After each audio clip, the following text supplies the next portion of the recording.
Hey, happy Wednesday. So we're going to pick back up right where we left off yesterday. And I told you could read about Abraham cutting covenant with God, or God cutting covenant with Abraham, from Genesis 15 to 17.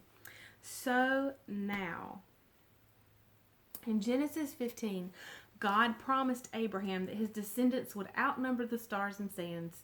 This was an outlandish promise to Abraham, as he was 75 and Sarah was barren.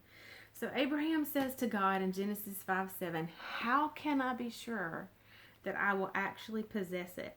And then God proceeds to cut covenant with him. He instructs in the covenant ceremony, which solidified in Abraham's mind that this promise God made was actually going to happen. Romans 4:21, which you know is one of my favorite passages in the whole Bible, tells us that Abraham was fully persuaded. What happened to make Abraham fully persuaded? He cut covenant with God. He had something to put his faith in, and he knew that God was committed to see this thing through. But see, simply blessing Abraham did not convince him to trust God. There had to be something more serious, something that a man could understand, something binding and irrevocable. You know, Hebrews tells us, I believe it's Hebrews 1:3.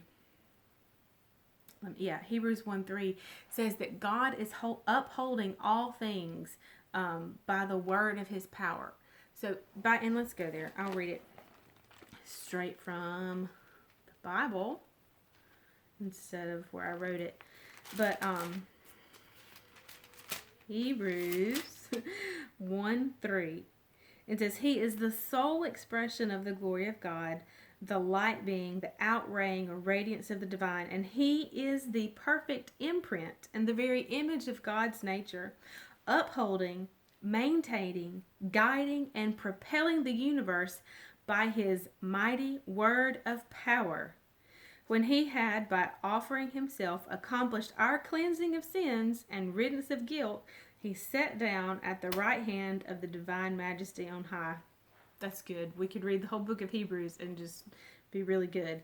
But verse 3 says that he is upholding all things by the word of his power. So I love the Amplified version there. Upholding, maintaining, guiding, and propelling. That's what Jesus is doing right now. So he's upholding all things by the word of his power. So his word is that powerful. But for Abraham, it was very difficult to understand that God's promise, his word, was that sure. And so God cut covenant with Abraham because it was something that Abraham could understand. I love that God meets us where we are, but he doesn't leave us where we are. See, that's another thing that I think sometimes we can get a little tangled up in, is that yes, he comes to us, he runs to us, and he sat with sinners and he ate with tax collectors. But y'all, they didn't stay there. When they left Jesus, they left changed, or when he left them, they left different. Jesus never left anybody that he never left them the same. When you had an encounter with Jesus, you were changed. The old had passed away. All had become new. So he comes to us so that so that he is where we can understand him, where we can grasp him. But then he pulls us up from where we are. I don't want to stay where I was. I don't want to stay where I've been. I don't want to be stuck in this place. I want to constantly be moving forward, being changed from glory to glory. I want to constantly be learning more about who he is and how to change who I am to be a purer reflection of who he is. So that's all of that in a nutshell. The covenant was something that Abraham could understand. Now, this was the old covenant, the same covenant which God also made with Moses, and you can read that account in Deuteronomy 28 through 30. But there was a flaw in the old covenant. Hebrews 8:7 says, "For if the first covenant had been without defect, there would have been no room for another one, or an attempt to institute another one. However, he finds fault with them, showing its inadequacy, showing its inadequacy when he says, "Behold, the days will come, says the Lord, where I will make and ratify a new covenant or agreement with the house of Judah. It will not be like the covenant that I made with their forefathers on the day when I grasped them by the hand to help them and relieve them and to lead them out from the land of Egypt. For they did not abide in my agreement with them, so I withdrew my favor and disregarded them, says the Lord. For this is the covenant that I will make with the house of Israel after those days, says the Lord. I will imprint my laws on their minds, even on their inmost thoughts and understandings, and engrave them upon their hearts. I will be their God, and they shall be my people.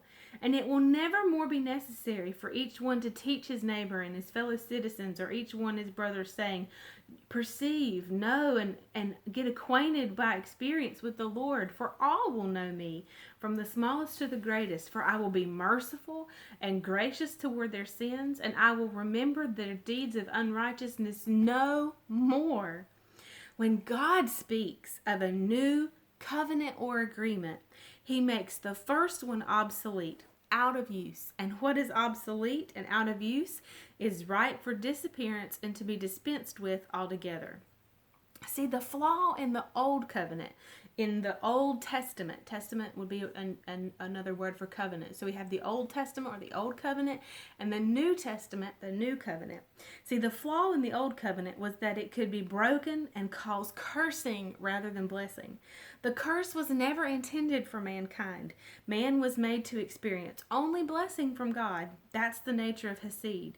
You think about when God put mankind in the garden.